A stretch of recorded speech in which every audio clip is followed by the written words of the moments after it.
Hola, ¿cómo están? Soy el maestro Jorge Enrique Gómez Sánchez en una conferencia más del Código Nacional de Procedimientos Civiles y Familiares, y hoy vamos a ver un tema que tiene que ver con las acciones de acreedores, que se llama procedimiento extrajudicial. ¿Qué lo contempla el Código Nacional de Procedimientos Civiles y Familiares? Que en lo subsecuente nada más voy a mencionar como Código Nacional. Les agradezco muchísimo su presencia en esta conferencia totalmente gratuita y qué bueno que vamos a analizar de una manera sencilla, de una manera pues de principiantes, porque todos nosotros aquí somos principiantes en este nuevo código, con el cual pues ya sabemos que está vigente y que bueno, ya el próximo año se va a operar en todos los tribunales a nivel nacional y que bueno, va a ser todo un reto, la verdad, porque sí hay muchas cosas que tenemos que analizar y bueno, este análisis fue enfocado para principiantes que somos todos nosotros. Bueno, vamos a ver las disposiciones generales primero. Bien. En el ángulo inferior izquierdo viene el número del artículo, ahí viene, el número en el cual está contemplado en el Código Nacional. Bueno, vamos a iniciar. Puede someterse a los procedimientos regulados en este título que vamos a ver, porque no nada más este procedimiento, también vamos a ver otro. Y va a ser la persona deudora no comerciante. O sea, es una persona que tiene una deuda, pero no se dedica al comercio, ¿sí? Y es quien no puede hacer frente a sus obligaciones líquidas y exigibles. O sea, no puede hacer frente. Siempre claro que no se encuentre regulado en los supuestos de la ley de concursos mercantiles y demás leyes especiales. O sea, aquí es una persona que no es comerciante, pero es deudora, ¿ok? Y para eso está dirigido estos procedimientos. El primero que vamos a ver es el procedimiento extrajudicial, y ya después veremos el procedimiento judicial, pero eso ya sería en otra conferencia. Ahora, el procedimiento contra estas que se involucran personas deudoras no comerciantes puede ser extrajudicial, que es el que vamos a ver hoy, o puede ser también judicial, se lo vamos a ver en una conferencia posterior. Asimismo, también podrá ser necesario o voluntario, ¿sí? Bueno, ¿cuándo es necesario? Bueno, cuando un acreedor de plazo cumplido ha demandado y ejecutado su deudor y no hay bienes bastantes para pagar o garantizar su crédito. Entonces, en ese caso va a ser necesario, así lo menciona el Código Nacional. Acreedor de plazo cumplido ha demandado y ejecutado a su deudor, ¿sí? Y que no hay bienes bastantes para garantizar ese crédito. Bueno, el procedimiento extrajudicial se va a tramitar ante un facilitador o conciliador, ¿sí? Que se ha certificado en los términos de la ley de la materia, ¿sí? Entonces debe de estar certificado y solo podrá iniciarse a solicitud por escrito de la persona deudora o de algún acreedor. Y fíjense que eso se supone bien interesante, porque aquí nos menciona el Código Nacional quien puede iniciar este procedimiento extrajudicial. Pues bueno, tendrá que ser el deudor o el acreedor. Ojo con eso, entonces una persona deudora lo puede hacer ella, la deudora, ¿sí? Muy bien. Ahora, ¿qué nos dice? El procedimiento judicial, que se va más en otra conversación, ya lo explicaremos a más a detalle. Ese procedimiento judicial se va a tramitar ante una autoridad, ante una autoridad judicial, ¿sí?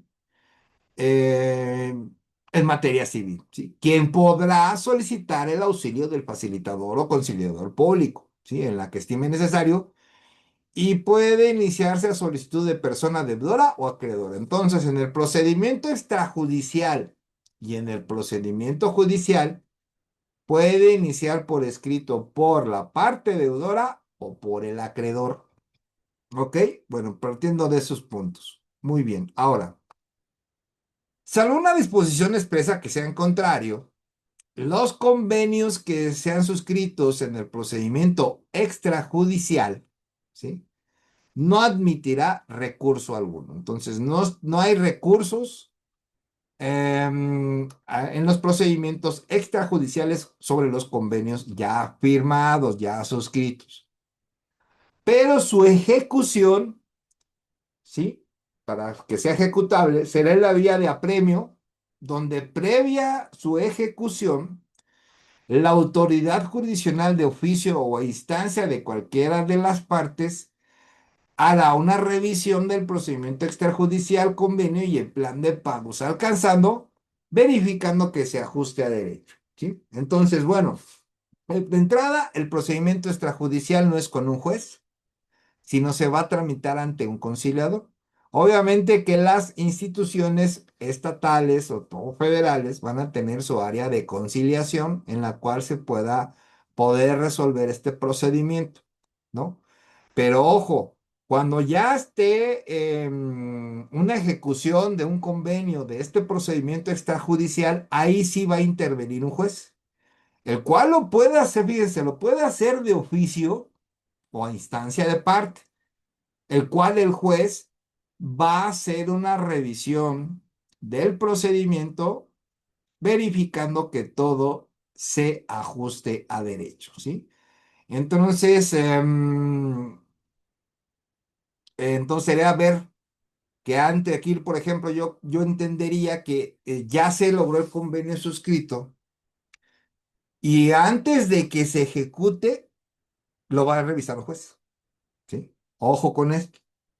No nos dice aquí, dice, pero su ejecución será la vía de apremio, donde previa ejecución, la autoridad judicial de oficio o instancia de partes hará la revisión. Entonces, el procedimiento extrajudicial se va a llevar ante un conciliador o facilitador y cuando concluya, después ya cuando esté el convenio, será revisado por un juez. Ok, la resolución final que contenga el plan de pagos emitidos en el procedimiento judicial, ese sí es apelable en el efecto devolutivo conforme a las disposiciones de este Código Nacional. En ese tema no nos vamos a meter porque vamos a hacer una conferencia, bueno, que nos hable, pues que nos hable precisamente de los recursos. Eso va a ser un poquito más adelante, donde también lo vamos a revisar. ¿Ok? Muy bien. Ahora, las personas casadas por sociedad conyugal o en régimen similar pueden presentar una solicitud conjunta o ser demandadas de forma conjunta. Entonces, una persona que sea deudora, no comerciante, cuando la demande la parte acreedora, pues la parte acreedora está en la posibilidad de demandar a la persona deudora y si está casada bajo sociedad conyugal, pues también a la esposa, ¿no? Entonces ahí van los dos demandados. En su caso se aprobará un solo convenio, ¿no? En su efecto se dictará una sola sentencia que contendrá solo plan de pagos, ¿sí? En este caso ese es el, digamos, el final de este procedimiento que se llegue a ese convenio, ¿no? Bueno, son personas relacionadas a la persona deudora o acreedora y no podrán formar parte o desempeñarse más bien como facilitadores o conciliadores en los procedimientos de este título, bueno, de este procedimiento extrajudicial. Entonces, habrá personas relacionadas que no pueden intervenir como facilitadores o conciliadores. Y bueno, ¿quiénes son? Muy bien. Uno, en el caso de deudores, personas físicas, no comerciantes, como habíamos quedado desde un principio, pues no va a poder ser facilitador ni conciliador su cónyuge, concubina o concubino, parientes consanguíneos de cualquier grado o por afinidad.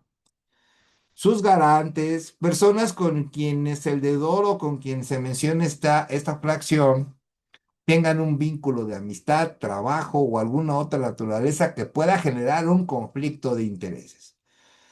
O cualquier persona moral de las que sean socios o en la que tenga poder decisorio de forma directa o indirecta, quienes se mencionen en esta fracción. Todos los que acabo de mencionar no pueden ser facilitadores ni conciliadores. En el caso de deudores, personas morales de naturaleza civil no comerciantes, en este caso, digamos, de una empresa. Bueno, aquí sería bueno, no hablaríamos de una empresa porque son deudores, son personas morales, pero son de naturaleza civil, pero no son comerciantes. Puede ser en este caso podría ser una acción, una sociedad civil, ¿no? Una asociación civil, por ejemplo, que no emita ganancias, ¿no? Que no se dedica al comercio. Pues en este caso sus socios, cualquier miembro de sus órganos de administración que tengan poder de decisión o cualquier otra persona que tenga para estas facultades, ¿no? Entonces ellos también no pueden ser facilitadores ni conciliadores. Bien, el facilitador o conciliador, ¿sí? Será el encargado del procedimiento extrajudicial. Él es el que va a llevar a cabo el procedimiento, no el juez. Y será auxiliar de la autoridad jurisdiccional en el proceso judicial cuando se ordene. O sea, en el procedimiento extrajudicial hay facilitador y conciliador y él es el que es el encargado. No va a intervenir el juez, sino hasta el final, como ya lo comentamos. Pero en el procedimiento judicial, que ese lo veremos en otra conferencia, ahí sí puede el facilitador o conciliador ser auxiliar del juez. ¿Sí? Bueno, claro, cuando sí lo ordene, ¿no? Sus funciones en el procedimiento extrajudicial del facilitador y conciliador, pues será integrar. ¿Qué va a integrar el facilitador y conciliador? ¿De qué documentos se va a hacer llegar? Bueno, primero, de la lista de créditos. ¿Qué es lo que debe, no? Verificar los pagos efectuados y comprobados por la persona deudora. Claro está, se hizo pagos. Y auxiliar el acuerdo entre las partes para la firma de un convenio con un plan de pagos, ¿sí? Y en su caso, hacer propuestas de reestructuración de adeudos. En todo esto va a participar, va a hacer las funciones del facilitador o conciliador, que en el supuesto de personas morales de naturaleza civil no comerciante podría llegar hasta proponer su reorganización económica si la Asamblea General de Socios así lo decide. Bien, entonces esos son los puntos claves del facilitador y conciliador dentro de sus funciones. Y bueno, iniciando el procedimiento prejudicial, los acuerdos privados entre acreedores o entre cualquier acreedor y la persona deudora que se participen en el mismo son nulos. Entonces, cuando se inicia un procedimiento extrajudicial, no existen acuerdos privados. Esos acuerdos privados, si llegaran a suceder, si llegaran a hacerse, a realizarse, todos serán nulos, iniciando el procedimiento extrajudicial. ¿Ok? Muy bien. A lo largo del procedimiento, la persona deudora está obligada a proporcionar al facilitador o conciliador y a la autoridad jurisdiccional toda la información que le sea requerida. ¿Sí? Entonces, la persona deudora, al entrar en este procedimiento, está obligado a entregar toda la información que sea necesaria. La parte acreedora también deberá entregar toda la información de sus créditos y manifestar claramente desde su inicio su postura. Esto quiere decir que la parte acreedora puede, por ejemplo, me debe 100,000, pues a ver, con 80 quedo, ¿no? Por ejemplo, puede hacer una disminución dentro de su postura, que a lo mejor con una cantidad o con pagos puede satisfacer ya su deuda y pues llevar a cabo eso para que ayude al acuerdo. Yo, si fuera, por ejemplo, representante de la parte acreedora como abogado, pues yo hablaría con él y digo, mira, podemos irnos a este procedimiento extrajudicial, pero ¿qué crees? Para que surte efectos, si tendrías que revisar o tú con tu consideración, obviamente, pero no se te puede obligar, decir que con cierta cantidad que estás o con ciertos pagos, entonces eso puedes ponerlo aquí, inicia su postura. Para esto, con la finalidad de que el facilitador o conciliador o autoridad jurisdiccional en su caso cuenten con los elementos necesarios para que lleguen a un acuerdo y plan de pagos. Entonces, esta postura que menciona el Código Nacional establece que la parte acreedora, si él inicia, por ejemplo, el procedimiento extrajudicial, tendrá que poner en su escrito inicial, aparte de pues, toda la información que se debe poner, como quién es, a quién vas a demandar, tu dirección, todos tus datos y todo el escrito inicial, la postura. ¿Cuál es tu postura? Pues tendrás que señalar qué quieres en el acuerdo, una cosa, y dos, cuál sería tu plan de pagos. ¿Sí? Si así lo decides o también puedes indicar, por ejemplo, en una pago en una exhibición, también puede ser, ¿no? Si el facilitador o conciliación es privado, porque también existe la posibilidad en este procedimiento extrajudicial de tener facilitador o conciliador privado, primero, si quieren uno privado, deberá estar certificado, ¿sí? Primer punto. Y la persona deudora podrá elegirlo al inicio del procedimiento. O sea, aquí está dirigido que puede la persona deudora llevar un facilitador o conciliador privado. Esto no quiere decir que lo vaya a hacer, decir como que le vaya a favorecer en algo, no, sino que también el facilitador y conciliador va a tener responsabilidades y ahorita más adelante vamos a ver. Y bueno, siempre y cuando no sean las personas que ya mencionamos, como el cónyuge, concubino, consanguíneo, amigo, amigo de trabajo, todos ellos, ¿no? Y bueno, y esta se encargará de su trámite si la mayoría simple de las personas acreedoras presentes así lo ratifican. Si hay varios acreedores, se hará una mayoría simple, digamos una votación. Si hay un solo acreedor, pues obviamente pues, tendrá que ratificarlo la parte acreedora también, ¿no? O sea, no es así tan fácil. Si el procedimiento extrajudicial, sí, lo inician los acreedores ante un facilitador o conciliador privado, primer punto, debe estar certificado, ¿no? O sea, entonces, en el procedimiento extrajudicial, tiene la parte deudora tiene, puede llevar su facilitador o conciliador, la parte acreedora también puede llevar su facilitador o acreedor, ambos de calidad de privados, pero en ambos va a tener que ser ese facilitador o conciliador certificado, ¿sí? Y ellos serán quien lo designen por mayoría simple de votos de las personas acreedoras presentes en la convocatoria, ¿no? Ahora, en los procedimientos judiciales se dará preferencia a los facilitadores o conciliadores públicos, pero ojo, aquí dice se dará preferencia, no es una obligación. O sea que en los procedimientos judiciales que ya veremos en otra conferencia, también puede presentarse un facilitador o conciliador privado que, volvemos a señalar, deben de estar certificados conforme a los términos de ley. Muy bien. Si no hay oposición de alguna de las partes que haya actuado como facilitador o conciliador, en el procedimiento extrajudicial podrá continuar actuando en el proceso judicial. Sí, o sea, pueden ser de que de un extrajudicial se pasen al judicial, puede suceder eso. Y bueno, pues sería el mismo facilitar, claro, claro está, si no hay oposición de alguna de las partes. En caso de alguna oposición, si uno se opone, o los dos se oponen, bueno, no creo, pues uno lo propone, el otro va a decir que sí, el otro tiene que decir que sí, pero si dice que no, la autoridad jurisdiccional, en este caso el juez, lo designará y contra dicha resolución no procede recurso alguno. No, si no te pareció, te tendrías que irte al amparo. Ahora, hay créditos insolutos, se deberán demostrar con pruebas documentales los créditos insolutos. Los archivos electrónicos sí se consideran documentos y no se les negará efectos jurídicos por ese solo hecho, sino tendrán su validez propia. Los documentos, los archivos electrónicos, ¿sí?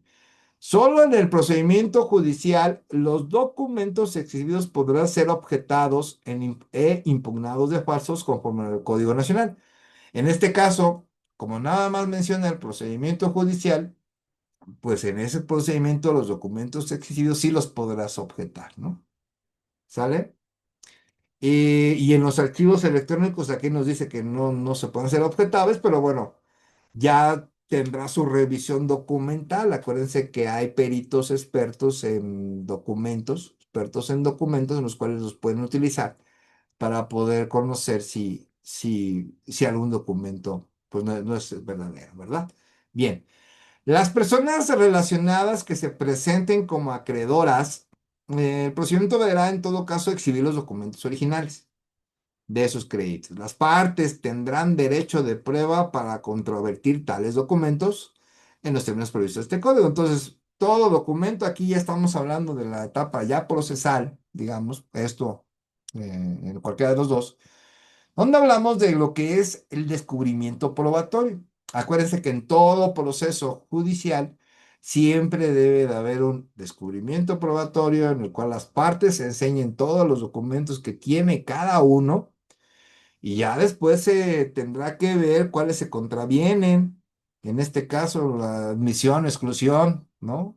Si fueron obtenidos con violación de derechos humanos, y si son falsos, cualquier tipo de cosas que puede suceder ahí, posterior al descubrimiento probatorio. Bien.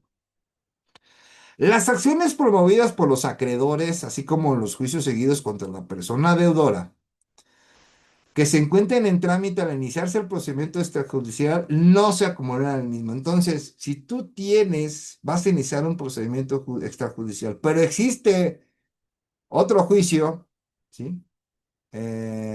No se pueden acumular. O sea, no puedes un procedimiento judicial de acreedores a un procedimiento extrajudicial de acreedores, no se pueden acumular. Una vez iniciado lo que es el procedimiento extrajudicial, los acreedores podrán solicitar en forma legal la suspensión de aquellos procedimientos judiciales que estén pendientes de resolución definitiva. Entonces, si te vas al procedimiento extrajudicial, pero existe otro procedimiento judicial, puedes pedir que se suspenda. ¿Sí? Lo que serán de inmediato enviados para su resguardo al archivo judicial sin que se contabilice el plazo para la caducidad y con el objeto de no proseguir con el mismo. Entonces se van a ir al archivo judicial, pero ojo, no va a contar el plazo para la caducidad. O sea, eso se queda congelado. ¿Ok? Muy bien. Alcanzado un acuerdo en el procedimiento extrajudicial, una vez cumplido el convenio en plan de pago, las partes estarán obligadas a desistirse de sus acciones contra el deudor dentro de un plazo de mayor 10 días de dicho cumplimiento. ¿Sí? Entonces, aquí, ¿qué nos dice? Que bueno, si llegaran a quedar en un acuerdo dentro de este procedimiento extrajudicial, las partes se van a desistir de cualquier acción, ¿sí? Contra el deudor. O sea, si existían otros procedimientos judiciales, ya que van a quedar sin efectos, que tendrán que mencionarse dentro de ese acuerdo.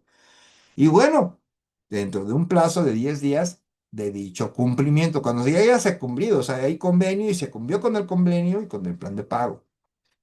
Las partes, fíjense, podrán convenir de manera conjunta, previo al procedimiento extrajudicial, los honorarios con su facilitador o conciliador y serán cubiertos de manera independiente al concurso civil, los cuales deberán ajustarse al arancel que se establece en cada entidad federativa. Y bueno, esto, eh, si tú llevas un facilitador o un conciliador privado, que ya vimos qué características debe tener, pues tú lo pagas.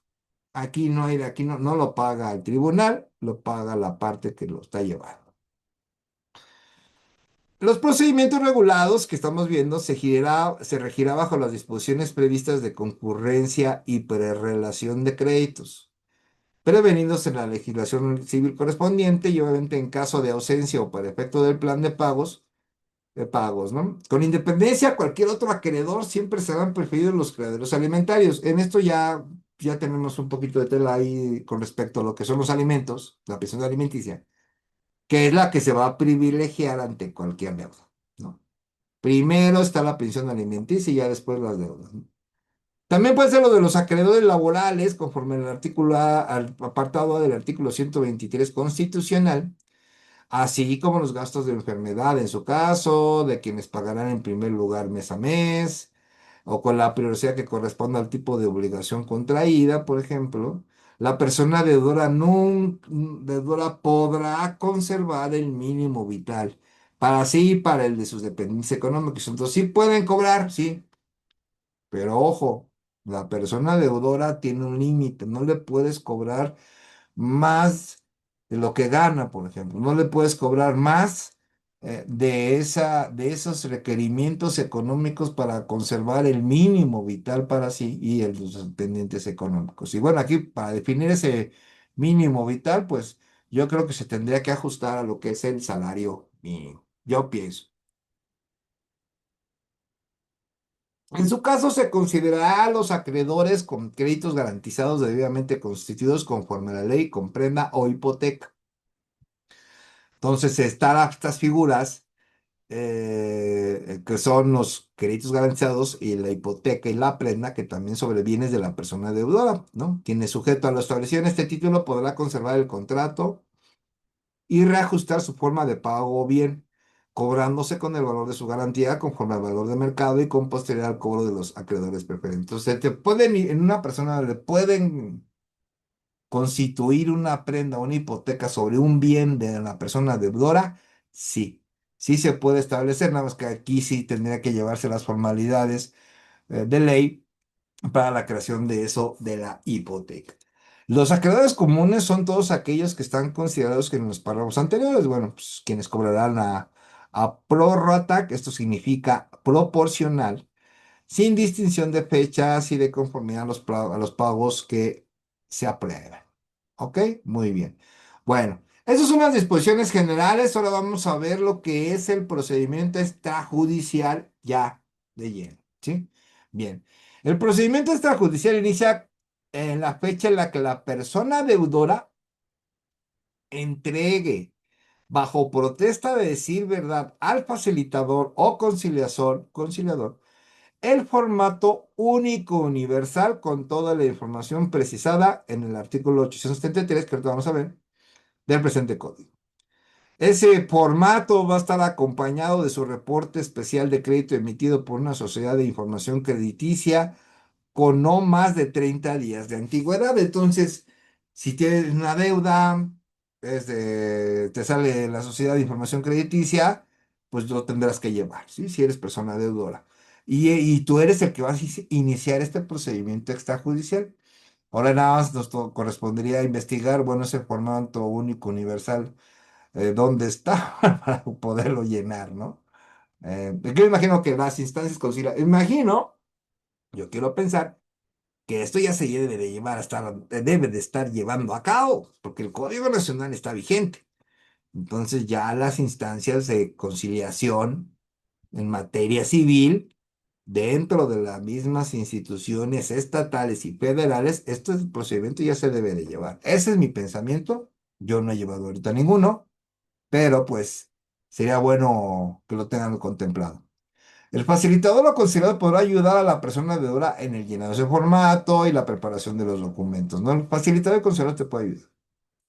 En el transcurso del procedimiento, el facilitador o conciliador podrá solicitar a las partes la entrega de información o documentos adicionales, según sea el caso, para el mejor entendimiento del estado económico del concursado, ¿sí? Bueno, ya está. Entonces, se entregan los documentos al facilitador o conciliador. Y recuerden, puede iniciar en un procedimiento extrajudicial la persona deudora o puede iniciar la persona acreedora. El facilitador o conciliador notificará a cada uno de los acreedores, si son varios, por ejemplo, de la solicitud presentada por la persona deudora, dentro de los 3 días hábiles siguientes por correo certificado, en el entendido de que en todo caso deberá contar con acuse de recibido de la notificación. Además, se hará una publicación en el Boletín Concursal Nacional o medio de comunicación aplicable a efecto de convocar a las personas acreedoras. Entonces, esta es la forma de notificación a los acreedores, ¿sí? Se les va a tener que notificar ya iniciado este procedimiento. La notificación deberá acompañarse de la información presentada por la persona deudora con el objeto de que en la primera reunión el facilitador o conciliador presente una lista de créditos con el fin de establecer un mecanismo de conciliación sobre el estado de adeudos entre las partes y deberá precisar lo siguiente. Entonces, de esta lista de créditos que ya va a realizar el facilitador o conciliador, lo tiene que hacer él con en base a toda la información que ya tiene reunida. Y bueno, eso va a ser en la primera reunión. Bueno, ¿qué debe de contener esa lista de créditos? Bueno, uno, primero va a tener que señalar, bueno, aquí hablamos de que una lista de créditos con el fin de establecer un mecanismo de conciliación. Ah, ok. Bueno, la lista de créditos la va a hacer. Pero ¿cuál va a ser el documento que tenga este mecanismo de conciliación que va a hablar sobre el estado de las de adeudos entre las partes? ¿Sí? Entonces, este mecanismo de conciliación, digamos, va a tener que ser un documento. ¿Qué es lo que tiene que tener? ¿No? Aparte de la lista de créditos. Bueno, primero, ese documento va a tener lugar, fecha y hora de la primera reunión. ¿Sí?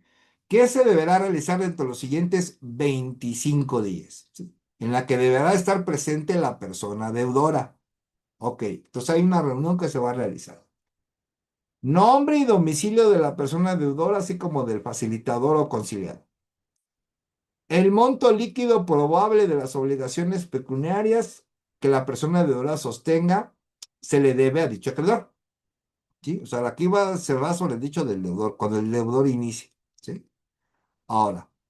el probable grado de prelación atribuido a su crédito, así como solicitarle que exhiba los documentos justificativos de su crédito, agregando un cálculo de saldo insoluto dentro de los 10 días hábiles siguientes a la fecha de la notificación en el domicilio del facilitador o conciliador. Entonces, aquí fíjense que se pone bien interesante, porque aquí se va a tener que especificar cuánto se debe y además se tiene que justificar.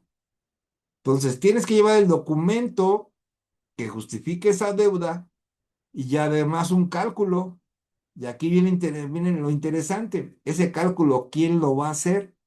Nosotros, pues más o menos se nos da las matemáticas, pero pues, hay algunos que no.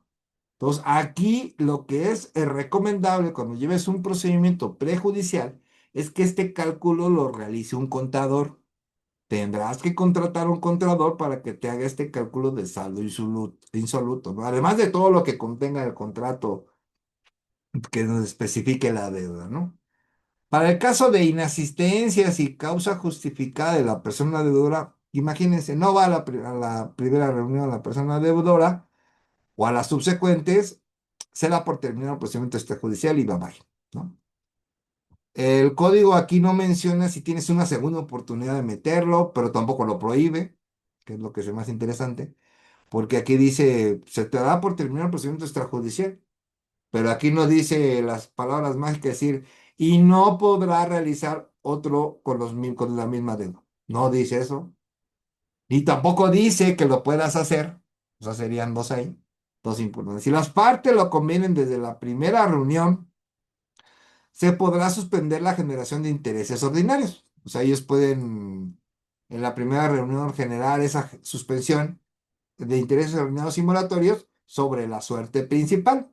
Obviamente, ambos lo pueden ponerse de acuerdo. Y en su caso, acordar que los acreedores se abstengan de hacer requerimientos judiciales de pago, de ejecución o requerimiento de la posesión de sus bienes o de dar por terminados los contratos que tengan entre ellos celebrados y pueda agravar la situación de la persona deudora. Entonces, también en esa primera reunión, aparte de que se puede suspender los intereses moratorios sobre la suerte principal, pues también pueden acordar que se abstengan de requerimientos judiciales de pago, sí, también. Y la ejecución de requerimiento de la posesión de sus bienes también pueden pedir que se suspenda, ¿sí? O dar también terminados contratos que tengan celebrados, que puedan agravar la situación. Bueno, el facilitador elaborar la lista de créditos, que es la que esa la tiene que hacer el facilitador, que sea compatible para personas deudoras no comerciantes. Y dentro de esa lista de créditos va a tener que considerar todas las obligaciones pecuniarias del deudor, aun cuando la determinación de algunos adeudos se encuentren reservada a otra autoridad, ¿sí? En el entendido de que estos últimos no podrán ser objeto de negociación en el procedimiento de concurso. Entonces, si hay algunos adeudos, pero que se encuentren reservados a otra autoridad, esos no van a ingresar, porque eso ya tendrán su propio procedimiento. Se verá ya en lo particular. Ahora sí. Ya vimos que el documento que se tiene que realizar para lo que es la primera fecha de la junta y todo lo que tienen que llevar, pues ahora tenemos lo que es la lista de créditos. Ahora sí, ¿qué debe de contener esta lista de créditos? Bueno, debe de contener el nombre, domicilio y correo electrónico de la persona deudora y de cada acreedor, de ambos. Ahora, la conciliación del saldo insoluto principal adeudado a cada acreedor para los intereses devengados hasta la fecha de la presentación de la solicitud. O sea, ahí tiene que tener la conciliación del saldo insoluto. Especificando la prelación atribuida a cada crédito y sus garantías, mismas que será explicada en la primera reunión con la finalidad de alcanzar acuerdo entre las partes. Entonces, en la primera reunión se tiene que establecer, bueno, cuánto es lo que debes y deben estar de acuerdo las partes. Y aquí es donde yo veo que va a existir mucho detalle, porque la persona dada, pues si te debo 100 pesos y la persona que va, no, me debes 200.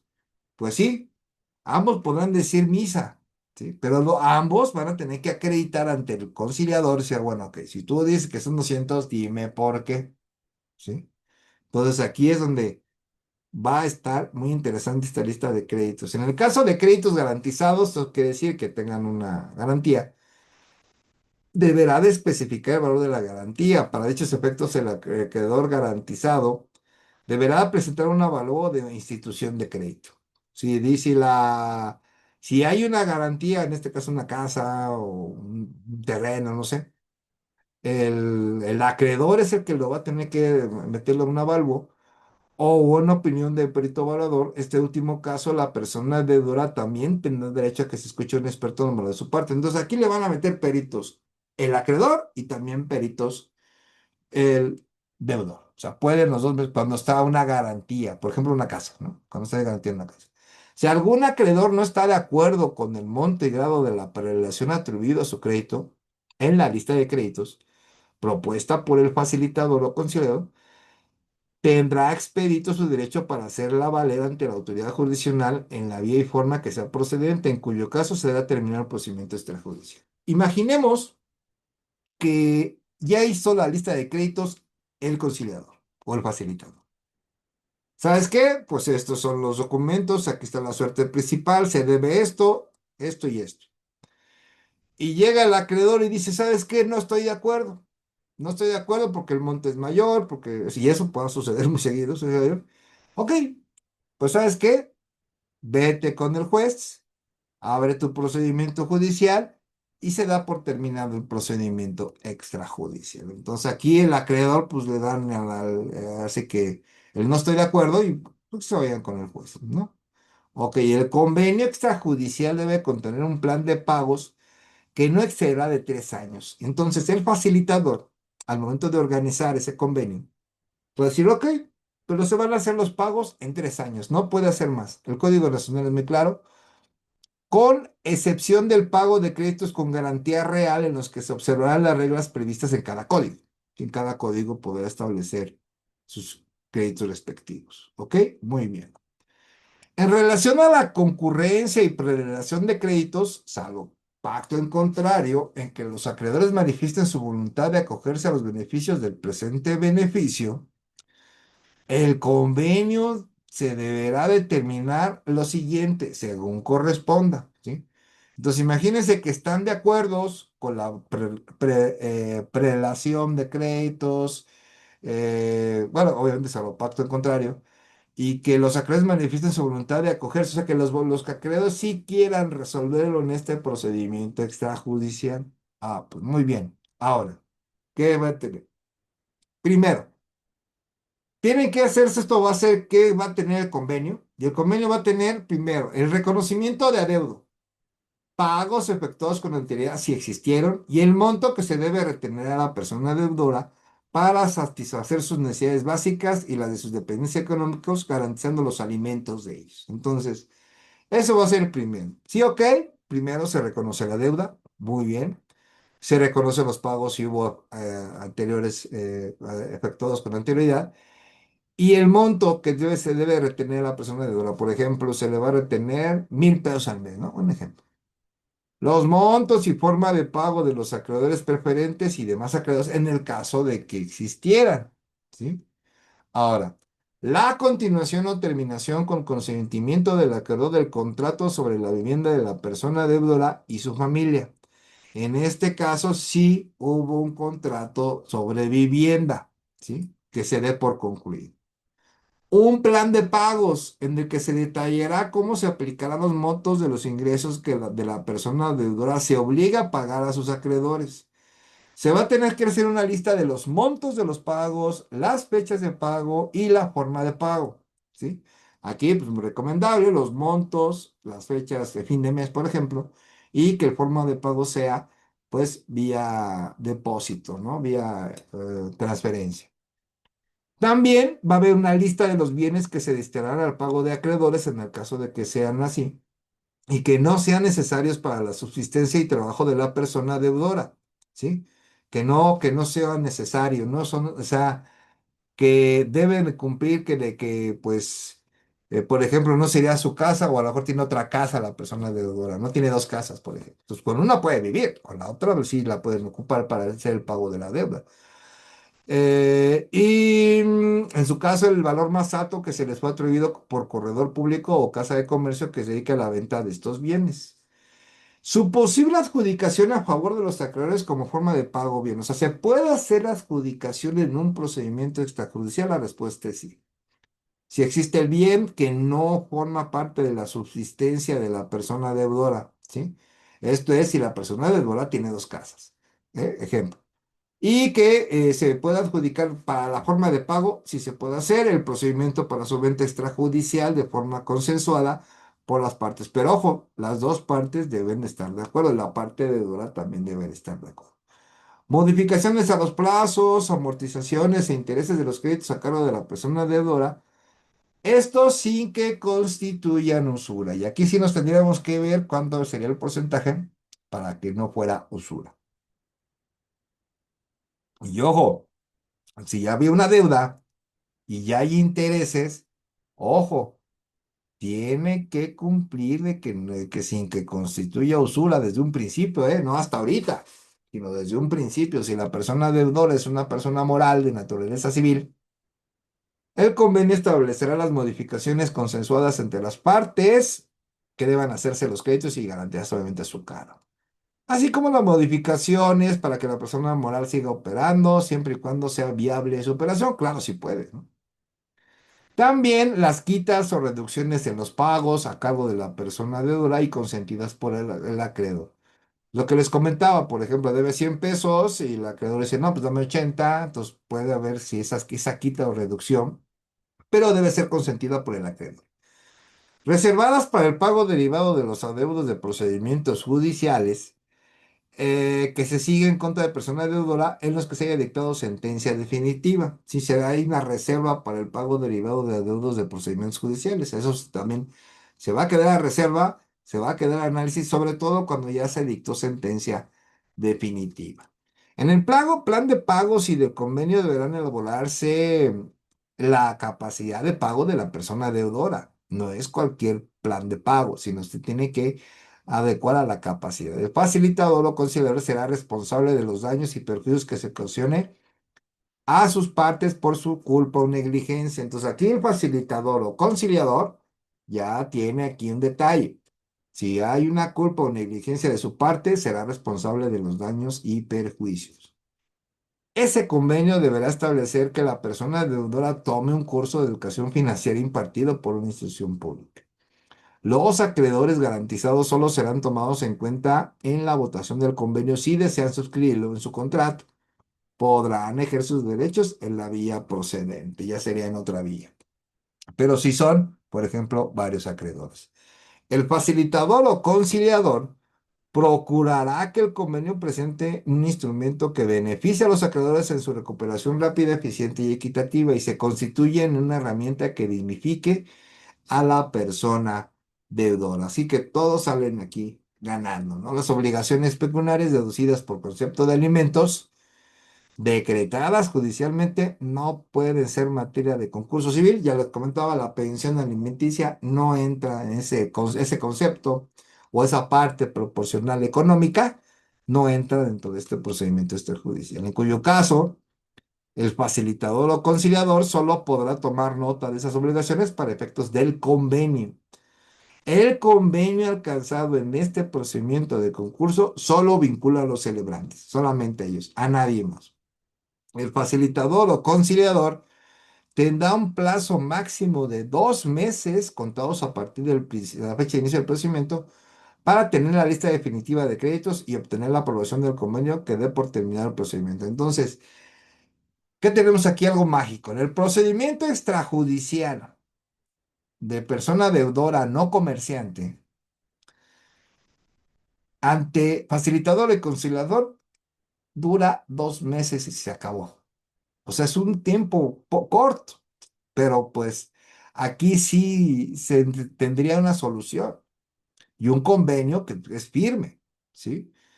El facilitador o conciliador podrá hacer modificaciones a la propuesta de convenio presentada por la persona deudora o acreedor. O sea, el facilitador puede hacer modificaciones, pero se presentan como propuestas alternativas que concilien los intereses de las partes, deben por ello explicarlas exhaustivamente las mismas. O sea, quien decide son las partes.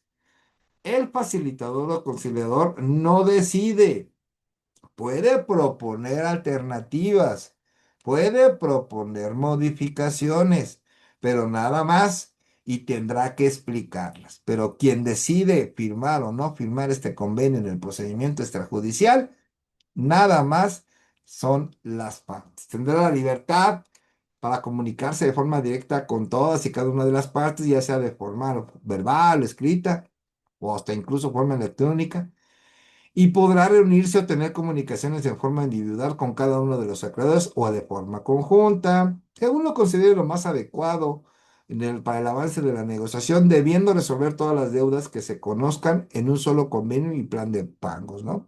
Todas las deudas se van a resolver solamente en un procedimiento, pero ojo con esto.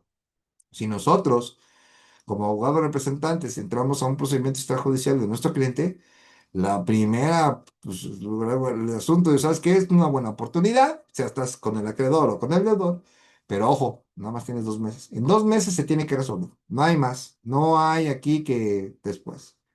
Los acreedores que hayan comparecido al procedimiento extrajudicial y no hayan consentido a la propuesta de convenio, no se les será vinculante, obviamente, si no quieren, no. Por lo que tendrán que ejercer sus derechos en la vía y forma que estimen procedente. El facilitador o conciliador deberá notificar a las sociedades de información crediticia respecto a la celebración del convenio por parte de la persona deudora y acreedores, así como la fecha de terminación del pago del plan de pagos de convenio. O sea, cuando se termine ya de pagar, el facilitador y conciliador va a informar a las sociedades de información crediticia. Además del caso de la deudora sea una persona moral, el convenio debe inscribirse en el registro público de la propiedad. Si la persona es moral de naturaleza civil, ojo con esto, un organismo equivalente, ¿no? En el folio de la persona moral de que se trate, dicho aviso en ningún caso puede constituir un acto de discriminación de la persona deudora. Este convenio celebrado ante facilitador o conciliador, en caso de incumplimiento, debe traer aparejada la ejecución para su exigibilidad en la vía de apremio, ¿sí? Las materias siguientes no serán objeto de negociación en el convenio. Sin embargo, el facilitador o conciliador deberá tomar nota de esas obligaciones en el plan de pago, ¿sí? Ok. Alimentos decretados judicialmente que son exclusivo conocimiento de los deudos judicial no entran. Responsabilidad civil decretada en sentencia firme por viento de delitos o de actos dolosos o de mala fe, tampoco entran. Aquellos casos que conforme a la ley no sean materia disponible. Esta materia de alimentos y de responsabilidad civil proveniente de delitos o de actos dolosos o de mala fe, no entran. Durante el plazo del cumplimiento del convenio, permanecerá la suspensión de los procedimientos y actos de ejecución sobre los bienes de la persona deudora entre aquellos que se sujetaron al convenio respectivo, y la generación de intereses solo operará en términos establecidos en el convenio. Si hay otra ejecución que sea pues paralela, ¿no? A la que te estén llevando en ese momento.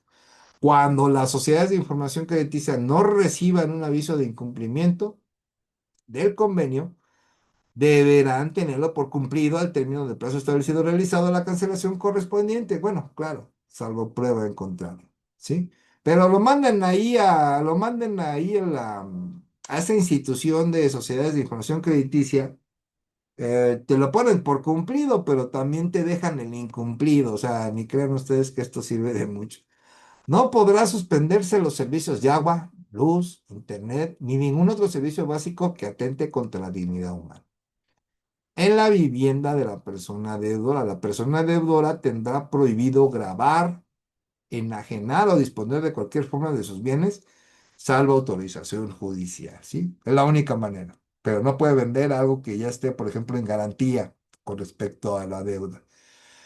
Él, ya lo dijimos, el presidente de esta judicial tendrá una oración que no excederá de 2 meses a partir de la fecha de presentación del formato único universal. Entonces, aquí que nos maneja de consejo, yo de consejo les diría que antes de iniciar el procedimiento extrajudicial, pues hablar con la parte deudora o la parte acreedora de toda la documentación que se tiene que presentar, ¿sí? No entregar este formato único universal si eres parte deudora, si no tienes los documentos. O sea, tendrías que llevar primero los documentos ante los facilitadores o conciliadores y decir, oye, estoy completo, ¿cuál me falta? ¿Cuál es tu consideración? Y llegar, él te va a decir, si es que no, me falta esto, no, me falta esto, ¿cómo le hago? ¿Cómo lo puedo obtener? O sea, tienes que hacer todo el trabajo, digamos, primero para que tú llegues con tu paquete completo y te diga el facilitador, ah, mira, con esto yo tengo. Con esto sí lo iniciamos y ahora sí parte deudora, digo, parte acreedora, ya te toca a tu chama entregarme tus cosas, ¿sí? Muy importante esa parte. Y además, si quiero, porque no es una obligación de la parte acreedora. Si alguna de las partes inicia el proceso judicial de concurso, fíjese, inicia un proceso judicial, que se lo vamos a ver posteriormente, después de haber sido parte de un procedimiento extrajudicial, el facilitador o consejero estará obligado a remitir toda la información que haya sido en materia del procedimiento extrajudicial a la autoridad jurisdiccional, ¿sí? Entonces, hagan de cuenta, está el procedimiento extrajudicial, el acreedor dice no, no le entro, no esto, o el deudor dice no, no le entro, porque es para ambas partes, y alguno de los dos, después del procedimiento judicial, inicia el procedimiento judicial. Nosotros en el escrito inicial estamos obligados a pedir el informe del facilitador de todo lo que fue el procedimiento extrajudicial y se va a tener que remitir toda la información, ¿sí? Ojo con esto, es muy importante. Para efecto de lo dispuesto en la prueba anterior, el facilitador de consuelo remitirá la lista de crédito, la propuesta de convenio, todos los documentos exigidos por las partes en el procedimiento extrajudicial. Y en su caso, las actas de reuniones respectivas celebradas de forma extrajudicial entre las partes y el facilitador o conciliador. O sea, que es los documentos y las actas de reuniones que hayan realizado. Bien. Si se alcanza un convenio durante la vigencia del plan de pago, la persona deudora recibiera bienes o ingresos adicionales a los que fueron considerados en el plan de pagos o anticipa que no le será posible cumplir con los términos establecidos en el plan de pagos, la persona deudora o cualquier acreedor podrá solicitar de manera preferente al facilitador o conciliación la modificación del convenio y del plan de pagos aportando las pruebas correspondientes. Entonces, y aquí es muy claro, imagínense que ya hay un convenio, ya se está pagando, pero la parte deudora dice, ¿sabes qué? Ya estoy ganando más, o me llegó un dinero de más, ¿no? Podrían hacer las modificaciones, por ejemplo, para pagar más rápido, para que termine de un solo pago, por ejemplo, puede ser que se haga un pago único y te va a dar una rebaja del acreedor. ¿Y se puede pedir esa modificación? Sí se puede. Pero también se puede modificar en el caso de que la parte de doble diga, ¿qué crees? Te aviso. En la siguiente semana yo ya no voy a tener trabajo y no te voy a poder pagar. Entonces podría modificarse en el cual poner una pausa, disminuir digamos, las mensualidades, ¿no? Por ejemplo. O en este caso, dejarlo en pausa, 2 meses sin pago, por ejemplo, ¿no? En lo que buscas trabajo. O sea, se puede, es accesible esta parte, a mí sí me gustó. Y todo esto, ¿no? El facilitador y conciliador, bueno, va a notificarlo a todas las partes que fueron obligadas por el convenio y tendrán un plazo máximo de 30 días naturales contados a partir de que haya sido recibida la última notificación para evaluar las pruebas y lograr un acuerdo adicional entre las partes para la modificación del convenio original. Sí lo pueden cambiar, pero ojo, tú avisas y tienes 30 días naturales en los cuales se va a poder decidir si pueden hacer la modificación al al convenio original. La modificación del convenio debe mantener la vigencia establecida en el convenio original, o sea, la vigencia es de 3 años. En caso de no lograrse un nuevo acuerdo en el plazo señalado, el facilitador o conciliador dejará expedir a las partes su derecho para que lo hagan valer en la vía de forma correspondiente. Entonces, ok, no hay arreglo, no lo quisieron modificar, pues ya váyanse por la vía que corresponde. Si la persona deudora cumple el convenio, se extinguen las obligaciones, pero si dejara de cumplir en todo o en parte, su exigibilidad se hará en la vía de apremio y se podrá iniciar el concurso necesario en este caso, ¿no? Ya en el caso de incumplimiento. Y tenemos aquí una infografía que nos habla precisamente de quién puede someterse a este procedimiento extrajudicial. Inicia con un formato único. ¿Quién interviene? Es un facilitador y certificador, facilitador certificado, Prioridad de pagos, primero están los alimentos, después la prenda de hipoteca, resto de acreedores y bueno, los plazos muy importantes, que es que este procedimiento extrajudicial tiene nada más, se tiene que hacer en 2 meses, no puede ser más de 2 meses. Y que el plan de pagos, el máximo, es de 3 años. Efectos del convenio, pues nos suspende juicios pendientes y su incumplimiento permite la ejecución. Bueno, está bonita esta infografía. Espero que les haya gustado. Y en verdad, pues muchísimas gracias por estar presentes en la conferencia. Les agradezco muchísimo y que bueno, nos veremos en la próxima, que será ya el procedimiento judicial. Y en verdad, les agradezco mucho su presencia el día de hoy. Muchas gracias.